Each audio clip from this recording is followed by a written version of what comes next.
Mid term goal, மூணாவது long term goal. Short term கோல்னா அடுத்த 1 இயர்க்குள்ள நான் என்ன அச்சீவ் பண்ண போறேன். ஃபார் எக்ஸாம்பிள் 10th எழுதுனா இந்த 1 இயர் என்னோட லட்சியம் என்னன்னா நான் ஸ்கூல் ஃபர்ஸ்ட் வரணும், ஸ்டேட் ஃபர்ஸ்ட் வரணும்ன்ற அந்த ஏரியாவில் நோக்கை வச்சு படிக்கிறவங்க அதுதான் ஷார்ட் டேர்ம் கோல். அந்த 1 இயர்க்குள்ள நான் அடையக்கூடிய இலக்கு இதுதான் என்னோட இலக்கு. இந்த 1 இயர்க்குள்ள நான் இதை அடையணும். மிட் டேர்ம் கோல் அடுத்த 3 வருஷத்துல நான் டிகிரி சக்சஸ்ஃபுல்லா பாஸ் பண்ணிட்டு வெளியே வரணும், கோல்டு மெடலா வெளியே வரணும்னு நினைக்கக்கூடிய விஷயங்கள்.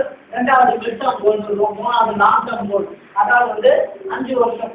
அந்த அடுத்த 5 வருஷம் என்னோட திறமை எங்க வெளியே காட்டுறது, அடுத்த 5 வருஷத்துல நான் என்னோட திறமையை எப்படி வெளியே காட்ட போறேன்றத ஒண்ணு.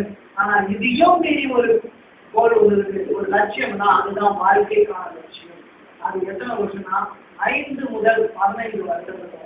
அடுத்த 5 வந்து 15 வருஷத்துக்குள்ள உன்னோட இலக்கு எது, நீ என்ன ஆக போற, இந்த உலகத்துக்கு நீ என்ன காட்ட போற ஒண்ணு அப்படின்றது நல்ல வாழ்க்கைக்கான லட்சியம்.